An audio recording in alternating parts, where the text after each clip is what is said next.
আসসালামু আলাইকুম, কেমন আছেন সবাই? আশা করি অবশ্যই ভালো আছেন। তো বন্ধুরা, শেয়ার বাজারে ব্যাংকিং রিলেটেড যে শেয়ারগুলো আছে সেগুলোর ধারাবাহিক ব্যাংকিং পরিচিতির আজকের ব্যাংক হচ্ছে ডাচ বাংলা ব্যাংক। তো প্রথমেই যেহেতু সারা বিশ্বের অবস্থাটা অর্থনৈতিকভাবে অতটা ভালো না, প্রতিটা দেশেরই শেয়ার বাজার মোটামুটি নিম্নমুখী। তো এই জন্য দেখে শুনে কখনোই একসাথে বিনিয়োগ করবেন না, বুঝে শুনে পর্যাপ্ত জ্ঞান নেওয়ার পরেই দীর্ঘমেয়াদের জন্য শেয়ার চুজ করবেন। ব্যাংকিং শেয়ার চুজ করার ক্ষেত্রে আমরা প্রতিটা ভিডিওতেই বলি, যদি আপনি অত কিছু নাও জানেন, অ্যাটলিস্ট আপনি যে কাজটা করবেন যে কমপক্ষে পাঁচটা জিনিস দেখার চেষ্টা করবেন, যেটা আমরা প্রতিটা ভিডিওতে অন অ্যাভারেজে বলি। এক নাম্বার হচ্ছে তার ROE-টা, মানে রিটার্ন অন ইকুইটি যাতে 12% থাকে 3 বছর, 5 বছর, 10 বছর অ্যাভারেজ করে দেখবেন। এরপরে হচ্ছে এনপিএলটা, তার খেলাপি ঋণটা যাতে 5%-এর কমে থাকে। এরপরে হচ্ছে তার যেই ইপিএস যেটা আছে সেটা যাতে 10% করে বাড়ে, তার লোন গ্রোথটা যাতে 10% করে বাড়ে, এবং তার ডিভিডেন্ড গ্রোথ যাতে 10% করে বাড়ে। এ পাঁচটা ক্রাইটেরিয়া যদি কোনো ব্যাংক যদি ফুলফিল করে, আপনি দীর্ঘমেয়াদের জন্য ওই শেয়ারটা নিতে পারেন। তো চলেন আজকে আমরা দেখব এমন একটা ব্যাংক, বাংলাদেশে নিবন্ধিত যতগুলো ব্যাংক আছে শেয়ার বাজারে সবচেয়ে বেশি পরিমাণ শেয়ার ডাইরেক্টরদের হাতে আছে, বিদেশিদের হাতে আছে, সেটা হচ্ছে ডাচ বাংলা ব্যাংক। এর পূর্বে ট্রাস্ট ব্যাংকে আমরা দেখেছি 60% শেয়ার আছে, এটা ছাড়া ব্যাংক এশিয়াতে দেখেছি আমরা 45% শেয়ার আছে। তো এই ব্যাংকটার ক্ষেত্রে আপনি বলতে পারেন যে উদ্যোক্তা যারা পরিচালক আছে এদের হাতে অনেক পরিমাণ শেয়ার কিন্তু আছে। তো শুধু উদ্যোক্তাদের হাতে থাকলেও তো হবে না, আমাদেরকে দেখতে হবে যে আসলেই প্রকৃতপক্ষে ব্যাংকটা আমাদের স্বার্থ, আমরা যেটা চাচ্ছি সেটা ফুলফিল করতে পারবে কিনা। আর গ্রামীণ ফোনের অ্যানুয়াল রিপোর্ট চলে এসেছে, তো এটার উপর অতি দ্রুতই আমরা ভিডিও তৈরি করার চেষ্টা করতেছি, যেহেতু আসলে গ্রামীণ ফোনের যে অডিট রিপোর্ট অনেক বড়। তাছাড়া এই সেক্টরটা এমন একটা সেক্টর যেটার উপর যদি 10 মিনিটে ভিডিও বানাইতে হয় আসলে 2-3 দিন একটু গবেষণা করার প্রয়োজন পড়ে। তো অতি দ্রুত আমরা গ্রামীণ ফোনটাও নিয়ে আসব। তো আজকের এই আলোচনার মাধ্যমে মূলত আমরা ব্যাংকিং রিলেটেড ভালো যতগুলো শেয়ার ছিল সবগুলো আলোচনা করে দিলাম, আর অন্য যে ব্যাংকগুলো আছে এগুলা আলোচনা করার মতো না। যেমন ধরেন যে national bank, AB AB bank, এটা ছাড়া মার্কেন্টাইল, এটা ছাড়া এনআরবিসি, এগুলাতে আসলে বিনিয়োগযোগ্য না, আপনি ট্রেডিং করতে পারেন। তো আমরা দেখার চেষ্টা করি আমাদের ডাচ বাংলা ব্যাংক। তো এইটা যেটা হয় 1996 সালে এই বাংলাদেশের 6 জন উদ্যোক্তা, এর মধ্যে সালাউদ্দিন আহমেদ এবং আরো 5 জন উদ্যোক্তা মিলে তাদের টোটাল 70% বিনিয়োগ থাকে, এবং ডাচ সরকারের একটা কেন্দ্রীয় ইনভেস্টমেন্ট যেই ব্রাঞ্চ আছে তারা যেটা করে যে এফএমও, তারা 30% শেয়ার হোল্ড করে। তো টোটাল 70 আর 30, 100%-এর উপর ভিত্তি করে বাংলাদেশে এই ব্যাংকটা প্রতিষ্ঠিত হয় 1996 সালে। মানে বিদেশি বিনিয়োগের উপর ভিত্তি করে কি হয় শেয়ার বাজারে এই যে আমাদের আজকের যে ব্যাংক সেটা প্রতিষ্ঠিত হয়। এখন এই যে আমাদের নেদারল্যান্ড ভিত্তিক যে কোম্পানিটা আছে, এদেরই যে কোনো দেশে এরা স্টার্ট আপ চালু করে, নতুন কোম্পানি চালু করে, এটাকে গ্রো করে, যখন পিকে থাকে তখন তারা বিক্রি করে বের হয়ে যায়। এটা সব দেশেই তারা করে। তো 2019 সালে তারা মোটামুটি 2019 সালের আগেই তারা ধীরে ধীরে তাদের শেয়ার ছেড়ে দিয়েছে, এবং 2019 সালে টোটালটা তারা ছেড়ে দিয়েছে। তো তাহলে এখন তার শেয়ারটা কার কাছে আছে? 30%। তো এটা দেখা যায় যে ইকোটিন হংকং লিমিটেড নামক একটা কোম্পানি, যেটা 24.74% শেয়ার হোল্ড করতেছে। কিন্তু সমস্যা যেটা হচ্ছে, এই যে কোম্পানিটা আছে হংকং ভিত্তিক, এইটা যে প্রতিষ্ঠাতা পরিচালক আছেন সালাউদ্দিন সাহেবেরই বিদেশে একটা কোম্পানি, শিড কোম্পানি। তার মানে এখন আর ডাচ বাংলা ব্যাংক, ডাচ মানে হচ্ছে কি ওই যে নেদারল্যান্ডরা তারা 30% দিয়েছিল, তাদের জন্য এই ডাচ শব্দটা ছিল, আর বাংলা। বর্তমানে তাহলে আমরা রিয়েল অর্থ বলতে পারি কোনো বিদেশি বিনিয়োগ নাই, সম্পূর্ণ বিনিয়োগটাই বাংলাদেশি। আর যেই 24.74% এইটা বাংলাদেশি উদ্যোক্তা, হংকংয়ে তার কোম্পানি, সেই কোম্পানি ওই শেয়ারটা ক্রয় করেছে। তাহলে এটা একটা যৌথ মালিকানার কোম্পানি। তো এটার মালিকানা নিয়ে কিছুটা বিরোধ আছে। বাংলাদেশ ব্যাংকের বর্তমানে নিয়ম হচ্ছে কোনো উদ্যোক্তা পরিচালকের 10%-এর বেশি শেয়ার থাকবে না। বা তার ফ্যামিলি 10%-এর বেশি শেয়ার থাকবে না। কিন্তু এই ব্যাংকটাতে দেখা যায় যে আব্দুস সালাম এবং মোহাম্মদ সালাউদ্দিন আহমেদ এদের আসলে শেয়ার সংখ্যা অনেক। এই দুইজন মিলে টোটাল যদি আমরা দেখি যে ব্যাংকটার 39% শেয়ারে হোল্ড করে আছেন। তারপরও বিভিন্ন প্রকার আদালতে মামলা করে বিভিন্ন পরোক্ষ কোম্পানিতে তারা তাদের শেয়ারগুলোকে হস্তান্তর করে কিছুটা ব্যালেন্স নিয়ে এসেছেন। এখন আমরা দেখার চেষ্টা করব ব্যাংকটার আভ্যন্তরীণ যেই কর্মদক্ষতা। সারা বাংলাদেশে যদি আমরা কোনো ব্যাংকের সবচেয়ে বেশি পরিমাণ এটিএম পান, আপনি ডাচ বাংলা ব্যাংকেরই পাবেন। ব্রাঞ্চ সংখ্যাও তাদের 242টা, তার মানে একটা হিউজ বিশাল পরিমাণের ব্যাংক। যেমন আমরা পূবালী ব্যাংকের কথা বলি, ইসলামিক ব্যাংক বাংলাদেশ লিমিটেডের কথা বলি, সোনালী ব্যাংকের কথা বলি, ওই রকম লেভেলের একটা ব্যাংক, এবং কি প্রত্যন্ত অঞ্চলেও আপনি কিন্তু পাবেন। তাহলে এদের সাব ব্রাঞ্চ হচ্ছে 360টা। আরও যেটা হচ্ছে যে এদের এটিএম সংখ্যা সবচেয়ে বেশি। তো এই এটিএম এর মাধ্যমেই এরা কারেন্ট এবং সেভিং অ্যাকাউন্টে লেনদেনটা বাড়িয়ে কাঁসা রেশিও যেটা আছে এটা কমিয়ে আনতে পেরেছে, তাদের কস্ট অফ ফান্ডটা কিন্তু কম। তাহলে আমরা বলতে পারি শাখা বর্তমানে লেটেস্ট 243টা, 42টা ছিল 2024-এ, উপশাখা 332টা, 5000-এর উপরে তাদের এটিএম আছে, যেটা সর্বোচ্চ। এজেন্ট ব্যাংকিং আউটলেট আছে প্রায় 5600 সামথিং এর মতো। আর এটিএম নেটওয়ার্কের জন্যই এটা সবচেয়ে বেশি জনপ্রিয়। তার মানে এরা সেই প্রথম থেকেই এটিএম এর উপর কি করেছে, বিনিয়োগটা করেছে। আর এর কারণে বিভিন্ন ব্যাংকও তাদের এটিএম ব্যবহার করে প্রতি ট্রানজ্যাকশনে 20 টাকা এই ব্যাংকটা কিন্তু ফি পায়।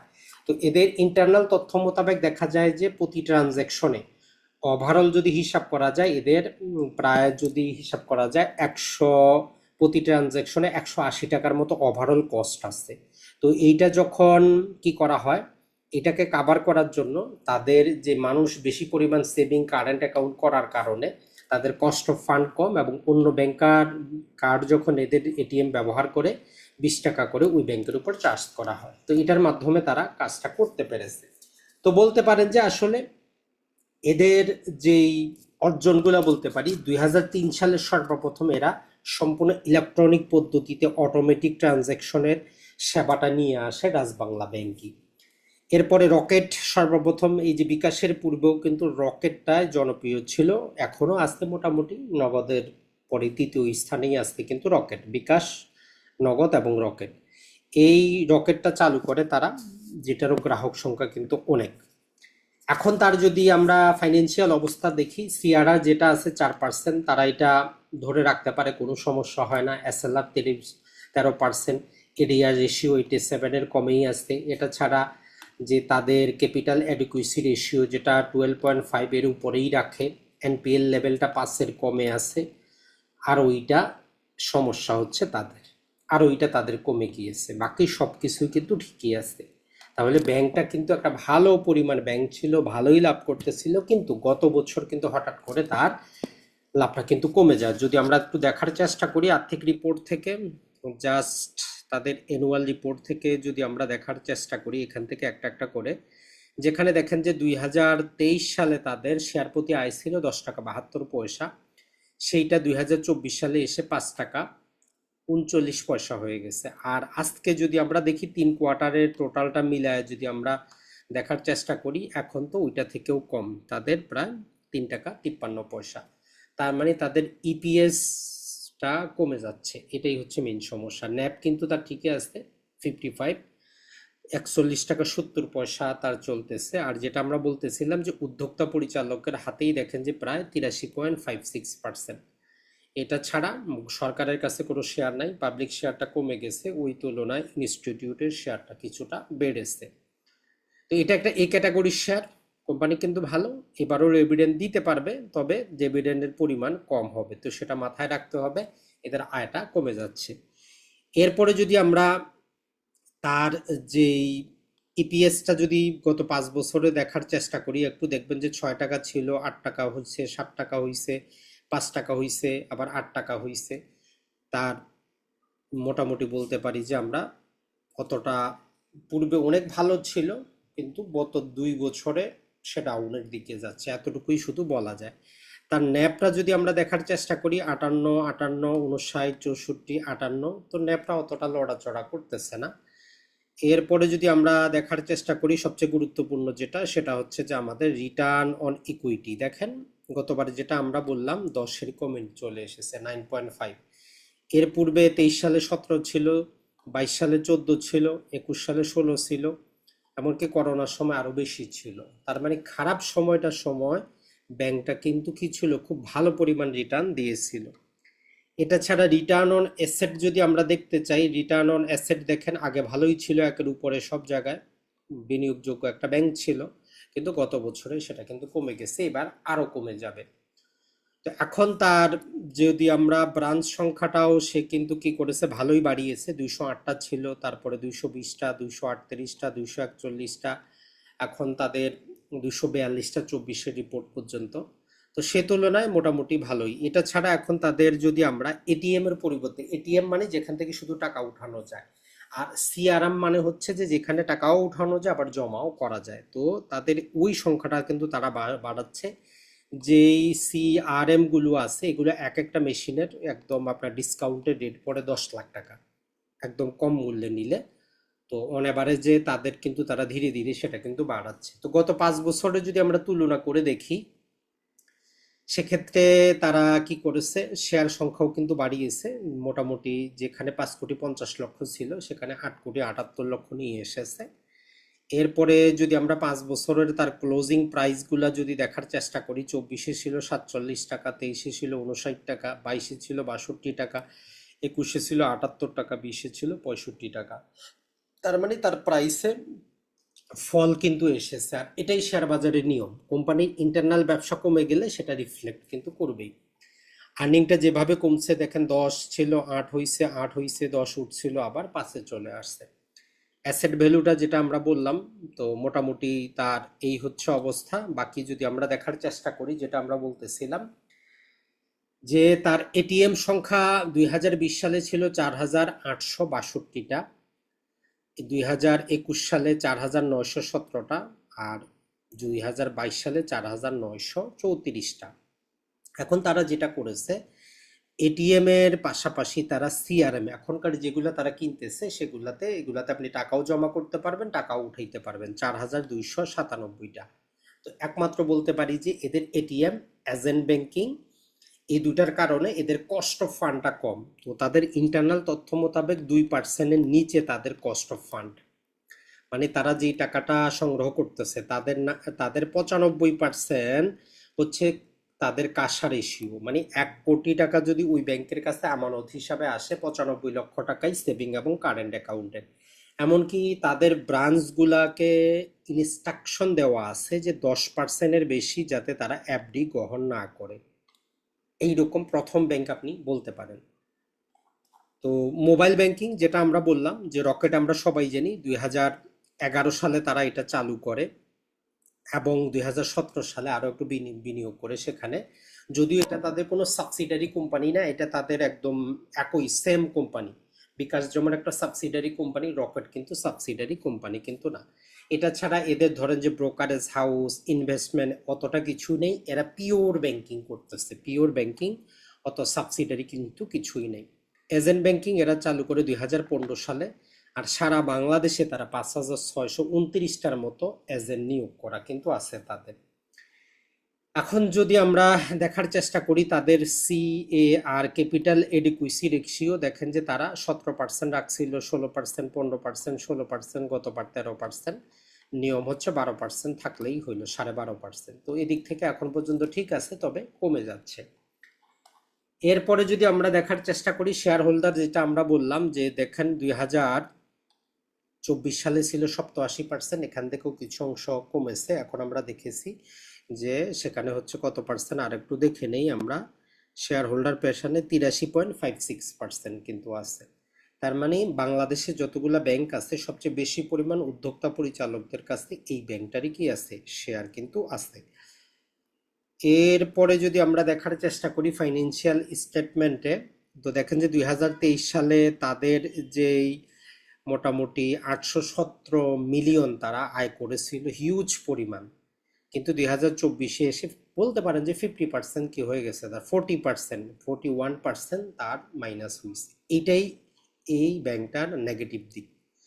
এখন নানা কারণে হইতে পারে, ওইটা আমাদের এখন বিশ্লেষণ আমরা করতে যাব না, আমাদের দরকারও নেই কি কারণে তাদের এগুলা করছে। এর মধ্যেই তারা ঢাকায় 21 তলা একটা বিল্ডিং নিতে চাচ্ছিল, সেখানে অন্য শেয়ার হোল্ডারের বিল্ডিং তারা অধিক মূল্যে ক্রয় করতে গিয়ে সেটা বাংলাদেশ ব্যাংকের বাধার কারণে সেটা তারা কিনতে পারে নাই।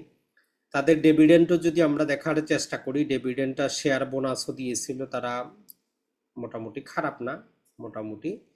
এরপরে যদি আমরা দেখার চেষ্টা করি, মোটামুটি তাদের লোন ডিপোজিট রেশিও 87, 82, 76, 71, 67, তার মানে এরা 87-এর উপরে যায় নাই, সীমাটা লঙ্ঘন করে নাই। এখন কথা হচ্ছে, যদি কেউ এই ব্যাংকের শেয়ারটা যদি ক্রয় করতো গত 10 বছরে, তাহলে কি তার লাভ হইতো না লস হইতো? তাইলে ওইটা যদি আমরা একটু দেখার চেষ্টা করি, ডিইউটি ডাচ বাংলা,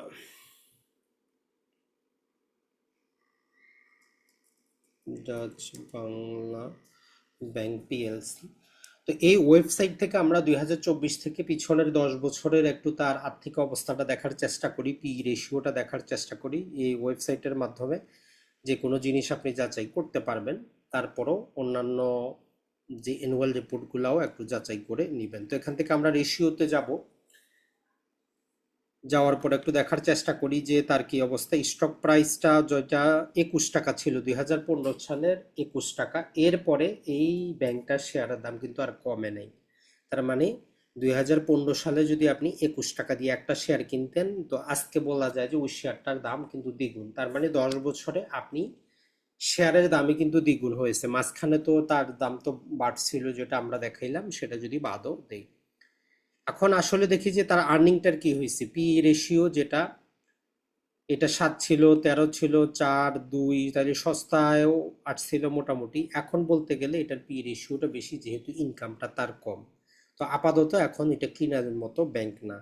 তার ক্যাপিটাল এডুকুইসি আমরা দেখিয়েছি যে এইটা কি করেছে, 2023 সাল থেকে পূর্বের যত দিকেই দেখবো আমরা মোটামুটি ভালো টপ কোয়ালিটির ব্যাংক ছিল, কিন্তু 2024 সালে এবং রানিং ব্যাংকটা খারাপ করতেছে।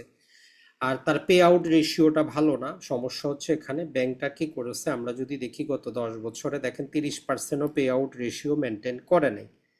তাহলে এই ব্যাংকটা আমরা এখন দীর্ঘমেয়াদের জন্য কিনবো কিনা? সহজ কথা হচ্ছে যে ভাই, ডাচ বাংলা ব্যাংক আমরা দীর্ঘমেয়াদের জন্য কিনবো কিনা। এক নাম্বার তার খারাপ দিকটা হচ্ছে, এক নাম্বার খারাপ দিক হলো তার ইনকাম কমে যাচ্ছে।